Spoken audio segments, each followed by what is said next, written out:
Back to another exciting episode of bringing Jesus back into focus by removing the blurring Old Testament problem which is overlaid on top of Jesus and the divine loving spiritual creator in the heavenly spiritual world, which is another dimension. It's a spiritual life force, and we have to remove the Jewish religion from that out of the way, get it out of the way.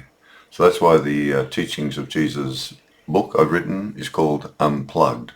Unplugged from the Jewish religion. You don't need it. You only need his words, and rip out the book of Revelation and burn it, because that's the book of Daniel that someone slotted in to make you think Jesus is the son of Yahweh, the two-headed God of the Jews. So, and he's not, of course, because there's two gods there.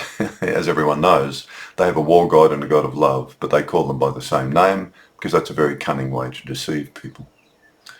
Now, this is the two books, the Teachings of Jesus Unplugged. I'll be reading chapter 7, and the Gospels of Jesus Unplugged has been published last year, and that's available around the world with a much more universal translation of the Gospels, with the Jewish overlays and poisonous references removed to apocalypse and things. And you'll find that the terminology, instead of God the Father, for example, it's our loving spiritual creator. So I've massively tried to move it back into the clarity of his teaching of love and non-violence.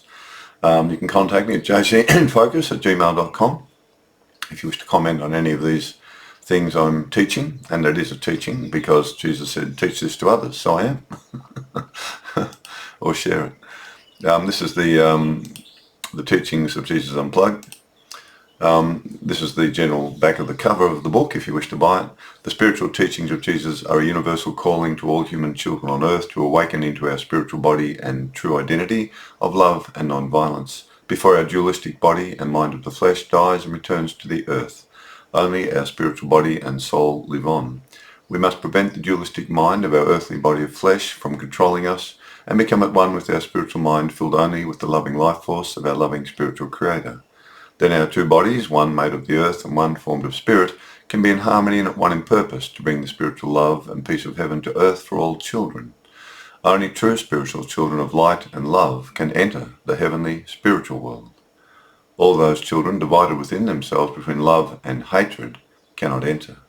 The words of Jesus can awaken and transform us. Very true. He said over and over, if you listen to my words and understand them, you'll pass through death to life. It's my words, he said, 17 times in the book. In this book, The Teachings of Jesus Unplugged, there's a chapter titled "His Words Save You, Not His Blood." And it's true. He said that 17 times, his words save you. There's only one reference to his blood cleansing you of sins, and that's false anyway. This is the daily prayer to center yourself into your spiritual body. Remember, Jesus taught we have two different bodies with us right now, like water in a vase, or like a spiritual rider on an earthly horse. They're two of the best analogies I like, really. I use the female aspect to represent this divine loving creator of the spiritual heavenly world and my spiritual body and my spiritual mind of love. I call her she. It doesn't matter, this divine being's beyond gender, but the word he is masculine only, and of course it comes from the Jewish patriarchal religion. So Jesus says Father, but he never uses the word Yahweh. He couldn't, because that's two different gods. He never used it. That's why he never used it. He couldn't use it. So understand, he was always trying to make them realize they're worshipping two gods, not one. So I use the aspect she, the female she, for this prayer. And the wonderful thing about the words she and he is only masculine. Can't be anything else. But the word she has both the female and the male in the one word. She. S-H-E. Beautiful. And of course, women give birth to our physical bodies on earth, so why not call the beautiful spiritual creator who created my spiritual body and soul mind of love, why not call her she as well? This is the prayer, and if you say this quietly to yourself, you'll find, and think of yourself being in your spiritual body. You've got a body of flesh, you know that, we all know that, but you've got to awaken the spiritual body. That's the whole message of Jesus. This prayer helps you center into it. As I rest upon this earth, the Holy One, she will give birth to who I really am, awakening me from clay and sand, a spiritual child of the divine, with only her love that fills my mind. To every creature I will be kind in every single land, for this is truly who I am, a spiritual child of the loving spiritual Creator in the heavenly spiritual world, born out of the earth to bring her love to children in need and help guide them home to heaven as she has guided me, through the spiritual way and teachings that Jesus gave us to be, just as he, a spiritual child of love on earth.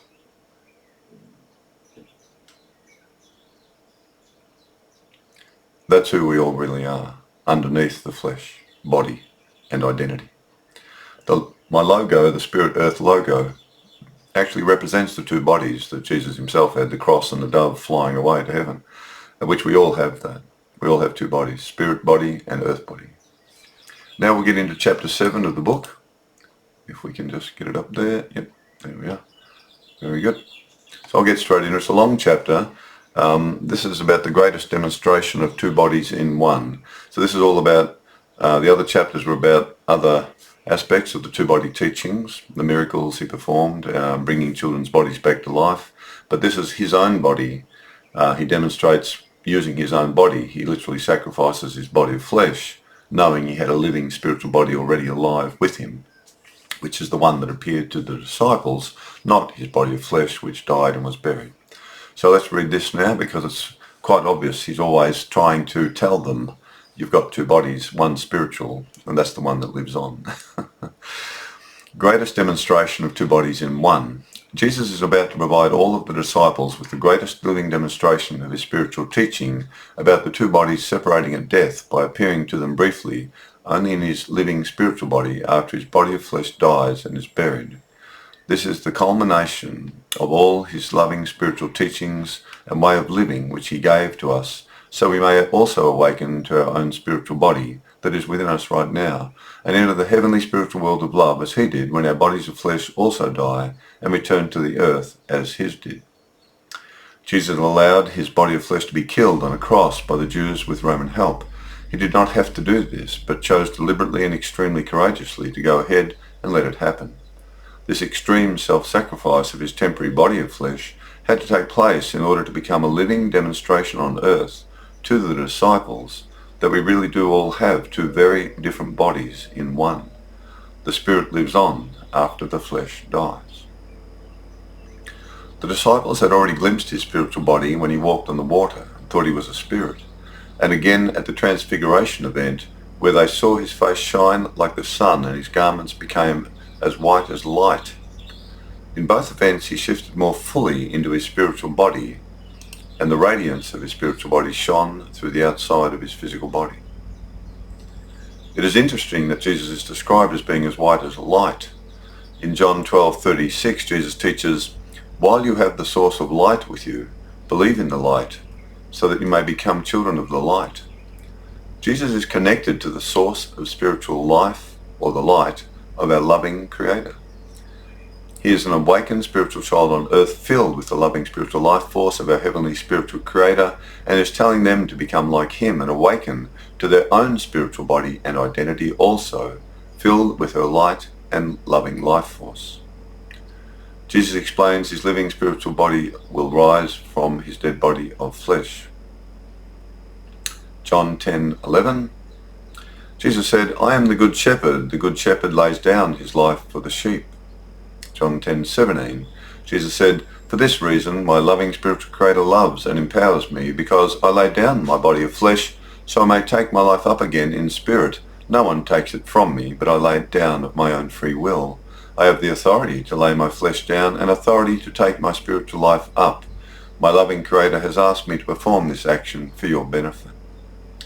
The voluntary crucifixion of his body of flesh on the cross by Jesus, then arising from his body of flesh in his eternal spiritual body, was his greatest demonstration of us all having two different bodies in one.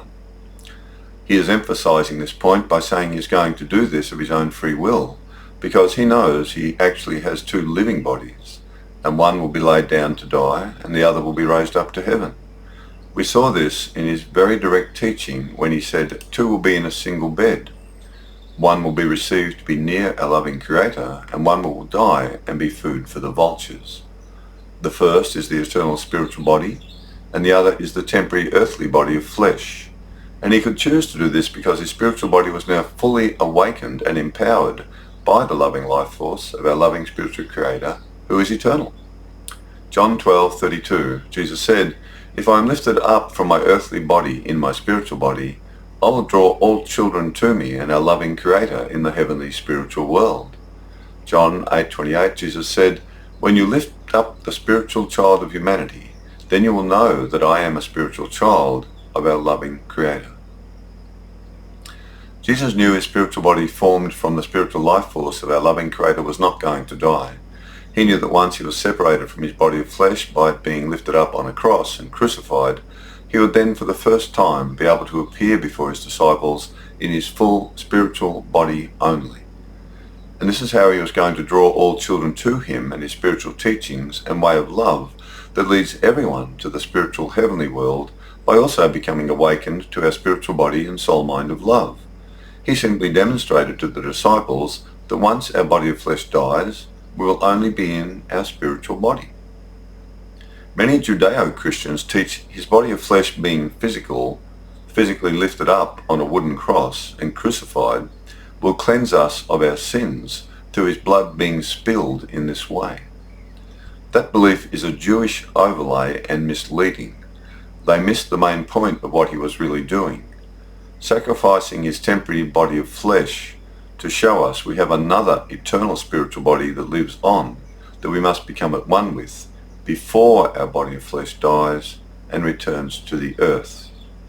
I've already written a chapter about his words are what save you, not his blood. That's coming up, I think. John 8:23. Jesus said to them, "You have come out from below, I have come out from above. You are of this earthly world, I am no longer of this world, but the spiritual world above." In Matthew 8:20, Jesus said, "The foxes of the earth have holes, and the birds of the air have nests, but the spiritual child of heaven has nowhere here to lay his head and call his home." Jesus tells them their primary identity is based on their earthly dualistic body of flesh that they have and are living out of, while his primary identity is living out of is based on his spiritual body and soul of love, empowered by the loving life force of our loving spiritual creator in heaven. They still only know about their body of flesh, while he knows about his ultimate heavenly spiritual body. And the real home of all spiritual children who have awoken on earth is the spiritual heavenly world, while all creatures and children who only know they have a body of earthly flesh are unaware they can also have a heavenly spiritual home. John 8:21 and 13:33, Jesus said to the Pharisees, "I am going away from here, and you will try to find me, but will die in your sin, for where I am going you cannot come." In John 13:33, Jesus said to his disciples, "Little children, I am with you a little while longer. You will seek me, and as I said to the Jews, I also say to you, where I am going you cannot come."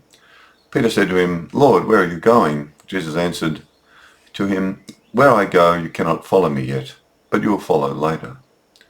Again, we see Peter not understanding anything about our spiritual body that we all have with us now and its ultimate destination in the heavenly spiritual world. So he has no comprehension of what Jesus was really saying. Also, Peter had not yet realized that Jesus already had a fully awoken spiritual body as well as a body of flesh. This is despite spending 3 years listening to his teachings and watching him perform miracles, all empowered by the loving spiritual life force of our loving creator that was giving his spiritual body true life and sustaining it. Jesus also explains that once his body of flesh dies and he leaves this material earth world to enter the heavenly spiritual world in his spiritual body, they will be unable to find him. He consoles Peter by telling him that he will eventually understand the deeper meaning of his spiritual teachings and also awaken to his spiritual body and soul and then be able to follow him to heaven. He also warns the Pharisees that they are sinning and missing the chance of a lifetime to come out of their earthly material ways of the flesh by following him, otherwise they will never enter the heavenly spiritual world where he is shortly going. In John 14:19, Jesus said to the disciples, "In a little while the world will no longer see me, but you will see me in spirit, because I live in spirit. If you follow me in my spiritual way, you will also live in spirit. On that day you will understand that I am living in and out of our loving spiritual Creator's life force, and you will become like me and I as you. Again, Jesus is preparing them for the most extreme spiritual thing. He is going to show them, knowing that they will have no idea about what is really happening and will think they are seeing a ghostly spirit, when in fact they will be seeing him for the first time in his actual living spiritual body that is separated from his body of flesh. Understandably, they will be completely confused. But he goes on to say to them that if they just follow his spiritual teachings and live by the spiritual way he taught them, they will eventually awaken to realize they also have the same type of spiritual body like his. And on the day when that transformation of being born again into their spiritual bodies and identities happens, they will understand everything he was teaching and become like him. A living spiritual child of our loving spiritual Creator in the heavenly spiritual world, while still with the temporary body of flesh on earth. And all who awaken to be her spiritual children of love are sustained by her loving spiritual life force in their spiritual bodies. John 16:26, Jesus said, "On that day of your awakening as a spiritual child, you may ask in my name to intervene for you with our loving Creator, but I will have no need to do so, for she loves you as much as me. And because you have loved me as a spiritual child and believe that I am a spiritual child of hers, she will hear you just as she hears me." Jesus was explaining to the disciples that he was about to leave in his spiritual body and go to heaven, but because he will appear to them in spirit before he leaves, this will be the final missing piece that he will reveal to them. Then once they awaken spiritually as he has, they will have a direct connection with our loving Creator in heaven and have no longer any need to ask him to intervene on their behalf. Jesus is helping them realize that once they achieve being born again into their spiritual bodies, they will be just like him. For they will also be her spiritual children just as he is, and can talk directly with her, their loving spiritual Creator, any time they wish. This is the whole purpose of his spiritual teachings, to bring us all alive in the Spirit as independent, loving children of our loving spiritual Creator while here on earth, to then enter the heavenly spiritual world after we leave our dead bodies of flesh behind. John 5:24, Jesus said, "Truly, truly, I say to you, he who hears my words and believes in our loving spiritual Creator, who sent me to teach you these words that come from her in heaven, has eternal spiritual life. And after death he shall pass out from the dead body of flesh into his spiritual body and true life." Jesus simply states again the truth about our temporary lives on earth. We need to listen to his words and understand them and believe in our beautiful, loving spiritual Creator and the heavenly spiritual world. Then we need to live out of his words and spiritual way and become transformed by them, awakening to our true spiritual identity and body. Then our spiritual body and soul will pass through the experience of the death of our body of flesh. And if we are prepared, we will enter into a heavenly spiritual world and be safe. Jesus said, John 16:28, "Once I awoke to my spiritual body and soul, which comes forth into us from our loving spiritual Creator in heaven. Then I engaged with the world in a new way as a spiritual child. And now I am leaving this earthly world and body of flesh, and am going to be with her in her heavenly spiritual world." Jesus is saying he became a fully enlightened spiritual child of our loving Creator on earth once he realized he had another identity and spiritual body within him. And he realized it was our loving spiritual Creator who placed it in him, just as she has placed it in all of us. He then merged with it fully, becoming at one with her loving life force within himself, and this is what he came forth from into this world in his new spiritual identity, to teach other children they have it too. And he says he will soon be leaving this earthly material world, including his earthly body of flesh, and finally going home to the spiritual heavenly world. The traditional Bible translations are, "I came forth from my Father and have come into the world, and I am leaving the world again anew and going to the Father." The traditional Greek translations are taken by most Judeo-Christians to mean Jesus was in heaven before Mary conceived him and then came down directly from heaven into Mary's body of flesh, fully spiritually enlightened from birth, and now he's going back. But that is a misunderstanding of these words.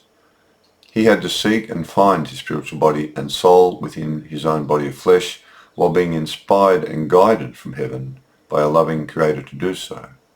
And then he kindly teaches us all how to find it also within our own body of flesh, just as he did, as he said, "I am the way." The words "I am leaving the world again and going to the Father" use "again" instead of the correct word "anew." These translations should read "I am leaving the world anew."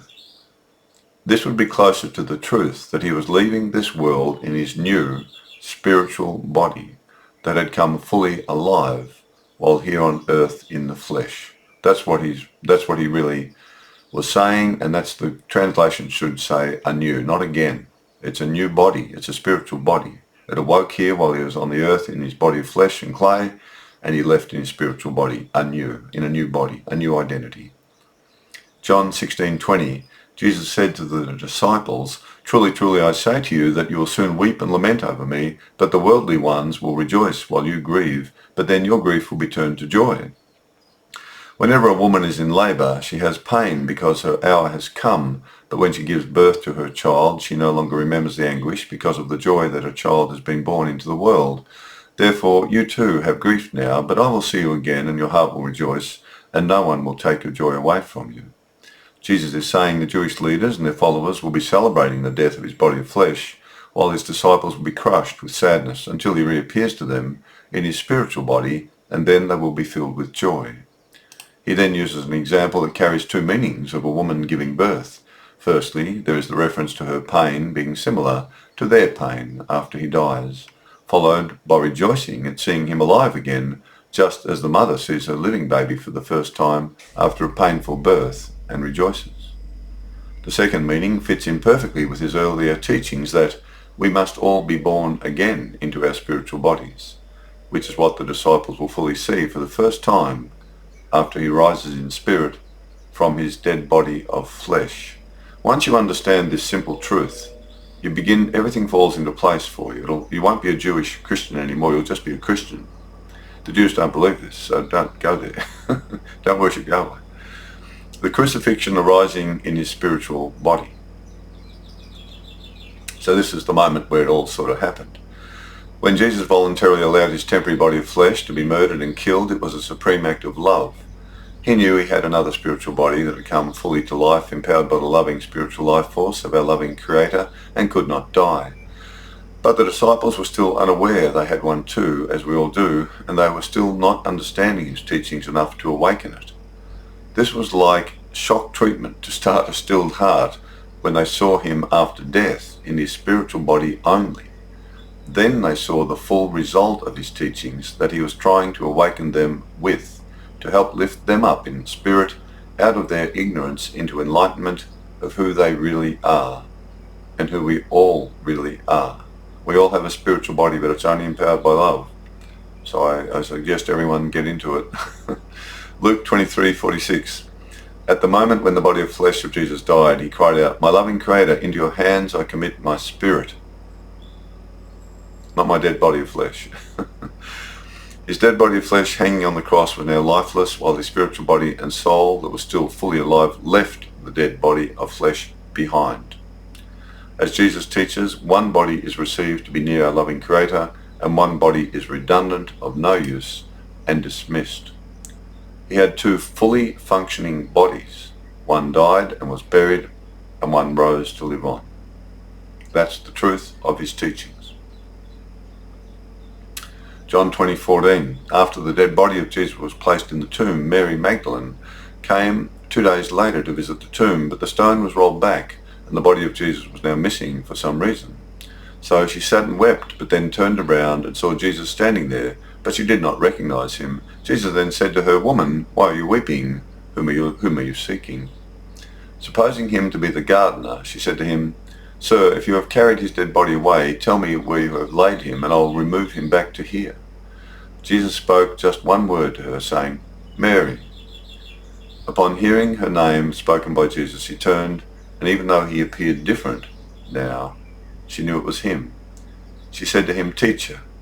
And Jesus said to her, "Do not try and touch me, Mary, for I have now risen up in my spirit to our loving spiritual Creator, and you cannot hold on to me any more with your body of flesh." That's what he really said. Firstly, Mary was looking straight at Jesus, but for some reason did not recognize him. This is simply because he was now only in his spiritual body, and had no body of flesh for her to see, just a spiritual body in the image of his body of flesh, but not of the same substance. Spiritual bodies are formed from the spiritual life force of our loving spiritual creator, while our bodies of flesh are only formed from earthly material elements. This account is the most obvious and most revealing of the truth that he was now only in a spiritual body with no flesh present in him at all, by telling Mary not to try to hold on to him.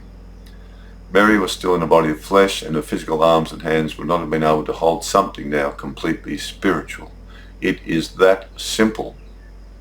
But they've covered it up, and in the book I explain why. The traditional words added in all translations as to why Jesus told her not to try and hold on to him are, "Do not try to hold on to me, for I have not yet ascended to the Father." But this makes no sense. Firstly, as he was dying on the cross, he said, "Loving Creator, into your hands I commit my spirit." He knew his spiritual body and soul were going straight to our loving Creator in heaven right then. And this is backed up by the words of Jesus himself, when he said to the other person crucified beside him, "Truly I say to you, this day you will be with me in heaven." That's correct. Those words are correct. That means Jesus is negating a final day of apocalyptic judgment for this man and all who have died, as many Judeo-Christians believe and teach. Our day of judgment and reaping what we have sown occurs on the day we all die. There is no doubt at all that Jesus is saying this here. The road to Emmaus, Luke 24. 2 followers of Jesus left Jerusalem for a village called Emmaus after Jesus was crucified. While they were walking and discussing what had happened to Jesus, Jesus himself approached and walked along with them. But the 2 followers did not recognize Jesus at all and began talking with him as they went along. And as they approached the village where they were going to, Jesus acted as if he was continuing on. But they urged him, saying, "Stay with us, for it's getting towards evening, and the day is nearly over." So he went with them. When he had reclined at the table with them to eat, he took the bread and blessed it, breaking it. He began giving it to them. Then they suddenly realized it was Jesus, and he then vanished from their sight. Not something a physical body can easily do in a material world. Again, we can plainly see they did not recognize him at all, just like his very close friend and follower Mary. Mary had to only hear his voice call her name to know it was actually him, even though she thought he was the gardener. These 2 followers had a different catalyst to realize it was actually him when he broke the bread and offered it to them.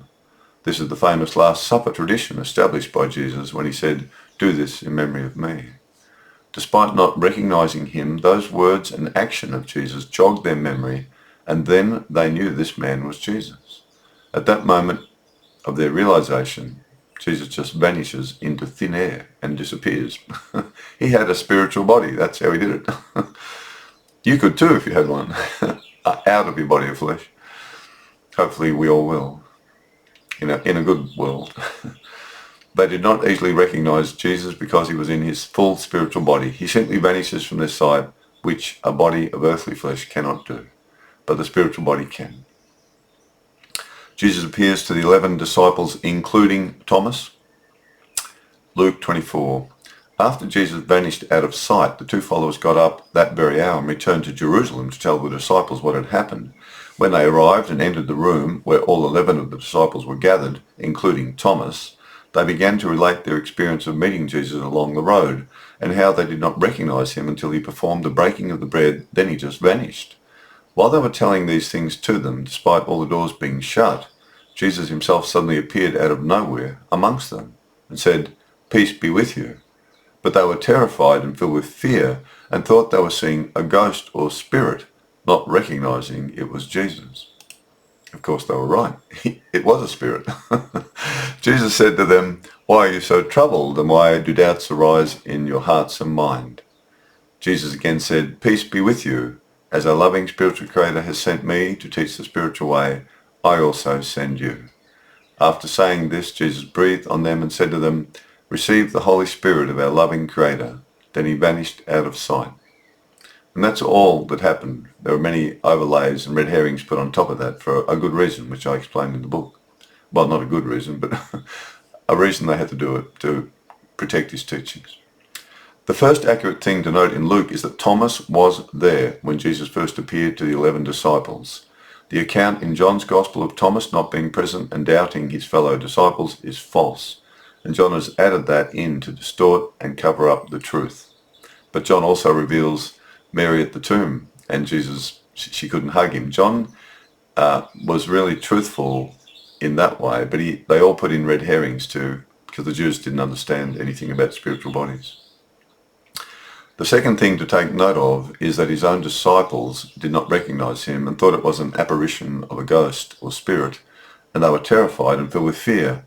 Exactly the same inability to recognize him as Mary and the two followers on the road to Emmaus had, and now themselves. None of them had ever seen a living spiritual child of our loving spiritual Creator before in the fullness of their spiritual body with no body of flesh attached anymore. The scene of the transfiguration was the closest three of them came to seeing his spiritual body shining through his body of flesh.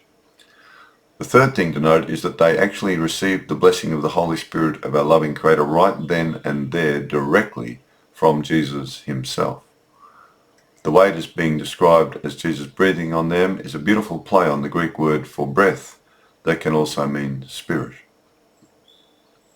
The fourth thing to note again is that a body of material substance and flesh cannot appear out of nowhere in a locked room and then just disappear and vanish. Only someone in a spiritual body like an angel could do that, and that is the type of perfect spiritual body all spiritual children will have who enter the heavenly spiritual world, as Jesus himself said. Sea of Tiberias, John 21. The disciples were sitting by the Sea of Tiberias and decided to go fishing. They fished all night but caught nothing. At daybreak, Jesus appeared standing on the shore, but the disciples did not recognize him. Again. So Jesus called out to them, "Children, have you caught any fish?" They answered him, "No." Jesus said, "Cast your net on the right side of the boat and you'll find a catch." So they cast their nets and caught so many fish they were unable to haul them into the boat. Then one of the disciples said to Peter, "It is the Master." So Peter dived into the water and swam ashore immediately. The others followed in the boat, dragging the net filled with the fish they had caught. When they came ashore, Jesus said, "Bring some of the fish you caught and have some breakfast." So they made a fire of coals and laid some fish and bread on it. None of the disciples had the courage to ask him directly, "Who are you?" knowing in their hearts it must be Jesus. You see, that he looked different, but they knew it was him. Once again, the disciples in the boat do not recognize Jesus until he also provides them with a catalyst of filling their nets with fish after following his instructions, just like the time he did it after teaching by the shore from their boat, giving similar instructions that were also fulfilled. We can read between the lines that Jesus up close must have still appeared different to them, causing some serious doubts to arise about who he was. He was in his spiritual body, not body of flesh, that is why. But intuitively, following the catch of fish, they knew it must be him. It is clearly obvious from all of these accounts that he had a different appearance after his spiritual body rose out of his body of dead flesh, making it hard for them to recognize him. If he was still in his old body of flesh, as many Judeo-Christians still teach, they would have immediately acknowledged that it was him.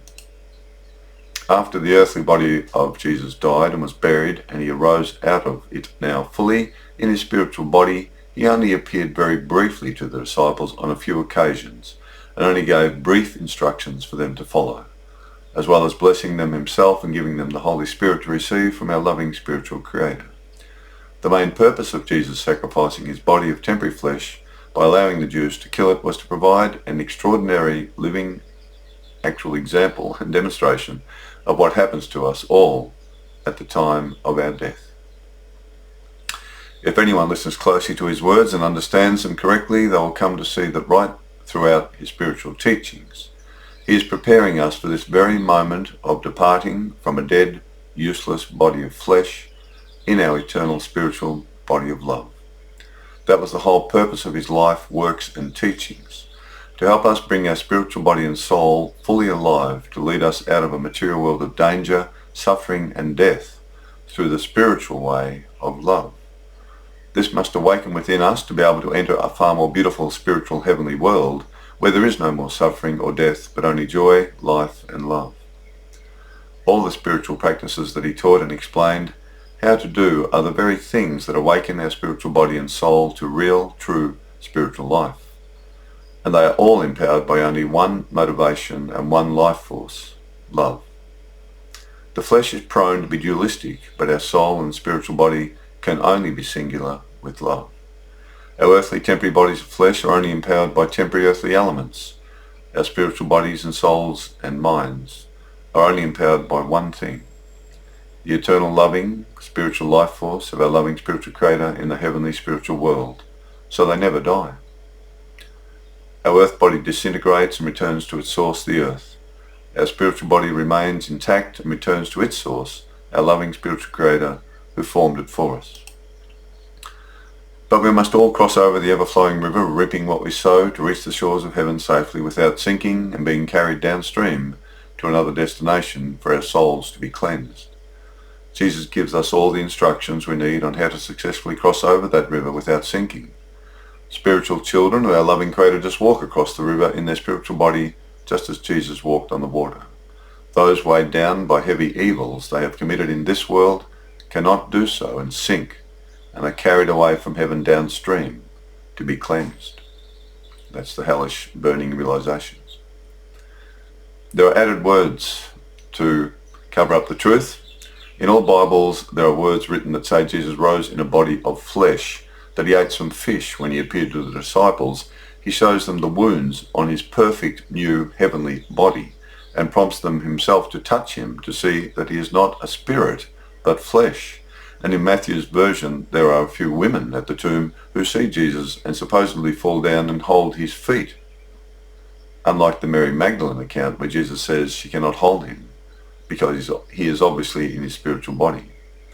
And then there is the very powerful description in John of the Thomas event where Jesus supposedly says to Thomas, "Reach here with your finger and see the wounds in my hands, and reach here with your hand and put it into my side at the wound."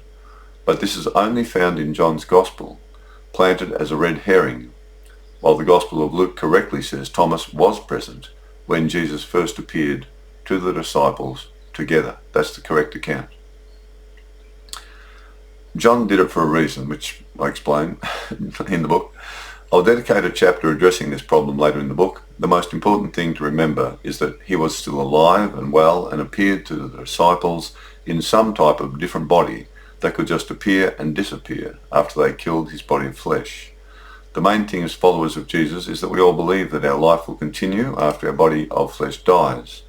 There is little gain arguing over what type of body that will be, but great gain in supporting each other to prepare ourselves spiritually by following the way of Jesus of love and non-violence to arise in our new eternal body in the heavenly spiritual world. God is love. Love is life. I lay down my life of flesh and I arise in my life of spirit to have life again eternally in heaven. May we all follow his example and be ready to leave. So that's the chapter on his greatest demonstration of two bodies. He personally sacrificed his temporary body of earthly flesh, which he knew would die one day anyway, and all our bodies do. But he had already awoken. See, his spiritual body was already fully alive. It couldn't be killed. He had moved into it fully. That was his primary identity now. And his body of flesh was merely a way to express heaven's love into this material world before he leaves. That's all, before his body dies. And that's what he's saying. We all have to become like that. And then you won't die. Yes, you'll go through a death experience. On the cross, he cries out, "Father, Father, why have you forsaken me?" He's in pure agony. His body of flesh still, all our bodies of flesh still have a powerful sort of effect. In this material world, there are material laws and pain and suffering and nerve damage, etc., and pain, and it generates experiences for our minds to experience, and pain and agony and death, unfortunately, can be really quite traumatic, and it is for millions of people around the world. However, Jesus says, don't worry. You'll pass through that experience, and that experience is finite. It is ending. Once the piece of meat in the middle of your body here stops moving, they call it the heart muscle. Once that muscle stops moving, that's it. I'm in pain right now, but once that piece of meat stops moving, that umbilical cord, those messages my body's generating for me to experience the pain of the body being poisoned by fungal infection and neurotoxins in the brain, that'll completely cease. I'll be free of it. And my spiritual body will leave this body. And I will be in the presence of a divine spiritual being of pure love. The only thing that really matters now for me is, am I ready for that? Is my mind clean, even though I'm being hammered in the brain by the neurotoxins? I'm able to do this work for Jesus and the loving Creator. It's a miracle, really is a miracle, because I nearly die every day now. So it's quite interesting the way I'm really focused on just my spiritual journey now, and somehow they're just managing to stop the body dying. I'm in a freezer every day and various things to get the cold air to try to knock back the fungus. But the thing is, they're sustaining me to share these words, because they're just his words anyway, they're not mine. But the thing is, I can talk about them easily, because I've always seen him as love and non-violence, and I'm just a gardener. I'm not a university-trained theologian, archbishop or pope or whatever, cardinal, or the elder of the church or whatever. I'm not a Jewish Christian. That's what it all comes down to. I've never been a Jewish Christian. I never will be. And I'm not a Jew. I'm just a follower of Jesus of Nazareth, and Buddha also.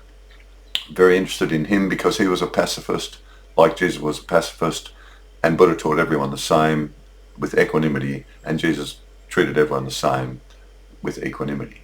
They both understood the answer. We've got another body. Buddha said your mind travels on, not your spirit or soul, and your body returns to the earth. Jesus said your body returns to the earth and your spiritual body travels on. They're talking about the same thing, just different words, different languages, different countries, 400 years apart. The thing is, nirvana, heaven, same place. No more suffering, but you're fully alive. Now, no evil. Nothing can get into pure love. Gold cannot be tainted. You must become gold. You must become the spiritual treasure hidden in the field of your flesh. That's what he's saying. So I'm lucky because I nearly die every day now. I'm being poisoned to death by the fungus. So I'm well aware that death's I'm at the crossroads. I could also be healed too and stay and do more work. I'd love to, but at the moment, I don't know which way I'm going. I just do this work and concentrate on it and do my best to help my body get well.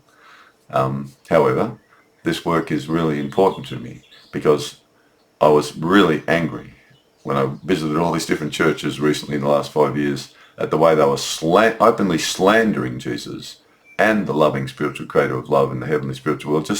Just filthy slander, stinking teachings. Teaching children the book of Revelation has something to do with Jesus and the divine loving creator, which is a filthy, stinking, slanderous lie. That's the book of Jewish Daniel. It should be ripped out and burnt. I get really angry about that book.